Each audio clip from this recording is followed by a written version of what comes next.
Hello, I'm Fritz Eskenek, and today I'd like to talk to you about a hobby of mine. Since I was about 7 years old, I've been collecting Doctor Who annuals in all their various forms from, I think at the time, Tom Baker was the Doctor at the time, so the 1970s and stuff like. And now, finally, at the age of 52, I've completed my collection. So, yeah, exciting time. I just wanted to share that with you guys. So, I will take you through each of them. As I say, over the years, I've managed to picked them up from friends who've been getting rid of them. I picked them up from charity shops, old bookstores, collectible stores, eBay, and some online shops as well, sort of thing. So it's exciting. It's like a double-edged sword sort of thing. The excitement is there because the collection is finally finished, it's complete. But it's just like, oh, the collection's complete. The journey's over, the quest is done. It's one of them things. I mean, admittedly, I've still got like loads of novels I've got to collect. I think of the Target novels. I think I've still got about 20 of them I've got to get. There's about 14 of the BBC books I got to get, and the Virgin range as well. I think there's about 7 of them I got to get. So the quest is ongoing, but on the annuals front, I think we're complete. Okay, so I shall take you through them now.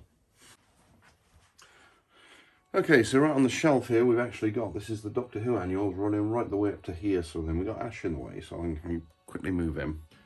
Okay, so this is the very first Doctor Who annual. It's by World Distributors in association with the BBC TV. And it features William Hartnell, the first Doctor, the original you might say.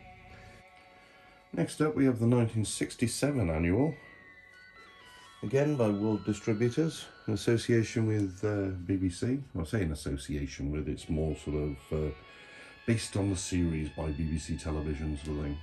Again, it features William Hartnell, a couple of nondescript companions who are never actually in the series. Next up we have the 1968 annual, the first one featuring Patrick Troughton as the Doctor. Again by World Distributors, based on the character Doctor Who, as featured in the television series. There we go. So that one actually got in a charity shop for £1. That's cool. Next up we have the 1969 annual. Again, World Distributors. I think they're all pretty much World Distributors from classic era Doctor Who, if I remember correctly.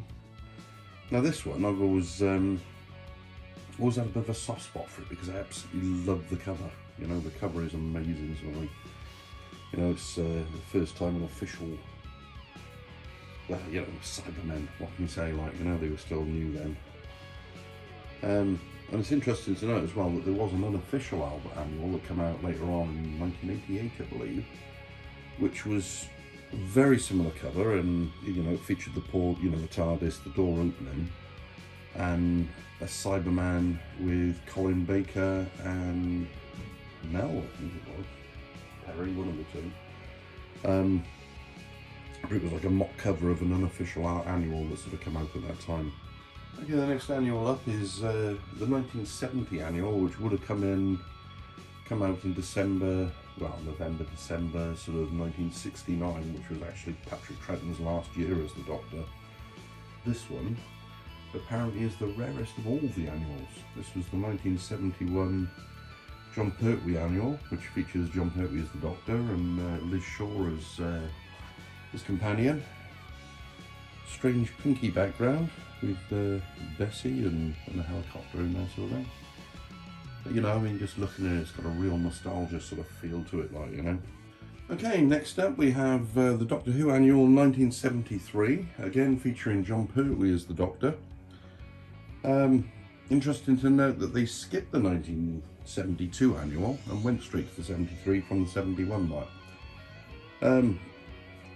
But yeah, it's all good stuff.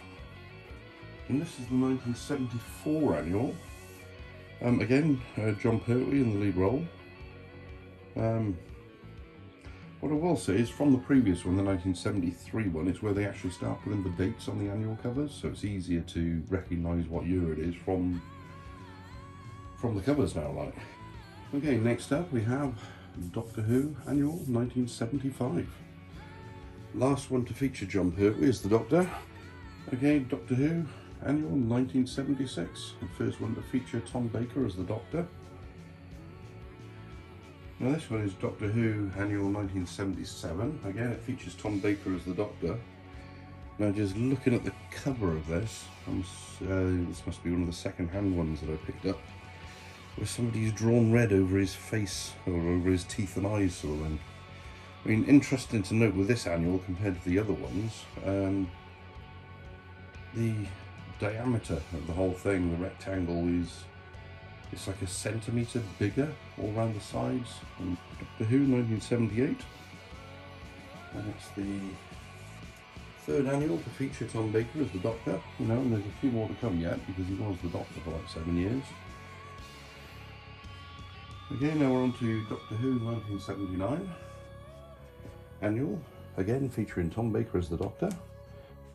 Right, now this annual is the Doctor Who Annual 1980, and it's also the first annual to feature the words, it's not the Doctor Who Annual, and Doctor is the full word Doctor as opposed to DR, the DR Who Annual.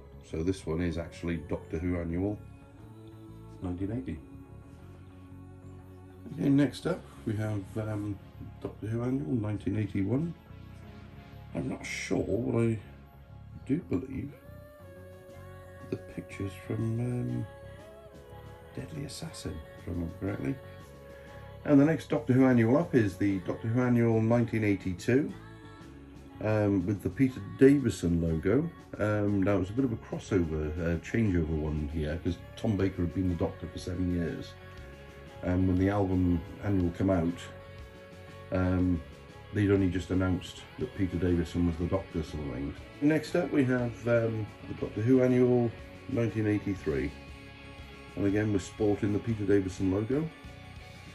I think this would have been after Adric died, so it's just going to feature Tegan and Nyssa as the two main companions of it.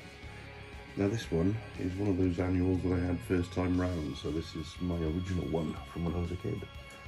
Okay, next up is the Doctor Who Annual 1984. Nyssa's left in the previous year, and now down to Turlough and Tegan as the companions. Peter Davison as the Doctor, and I do believe this is his final outing. Next up is Doctor Who 1985,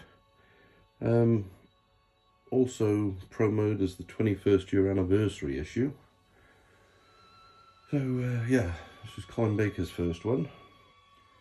Now this one is the Doctor Who Annual 1986. It's the actual final annual of the classic series, because they never made any more after this. It's also the final annual on World Distributors. So that's, you know, so it's sad on so many different levels, because I don't think Sylvester McCoy actually had any annuals of his own during his tenure. The Doctor Who yearbooks. So this one is the 1992 one.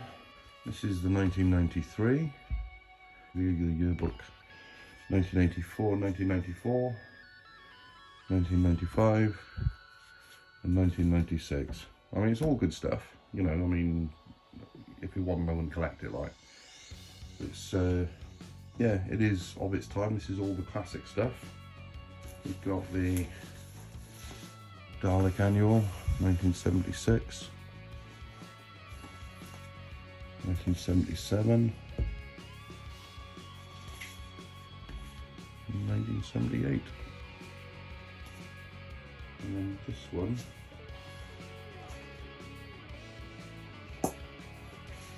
which is the Daleks Omnibus. So, you know, it's all part of the collection. That's the 2006 and the 2007. 2007 storybook, 2008 annual, 2008 storybook, 2009, 2009 storybook, 2010,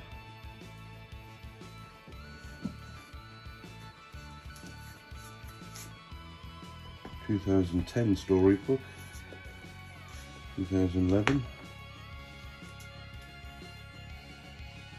the Doctor Who Brilliant Book, 2011, the official annual of 2012, the official Doctor Who annual 2013, the official 50th anniversary annual,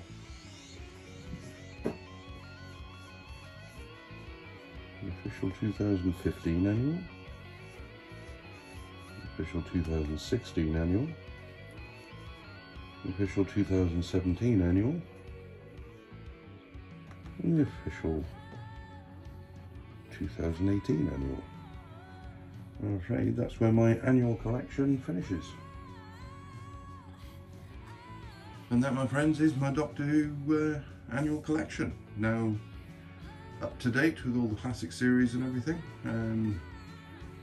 Pretty much up to date with the, you know, new series and that like. As up to date as I need it to be anyway.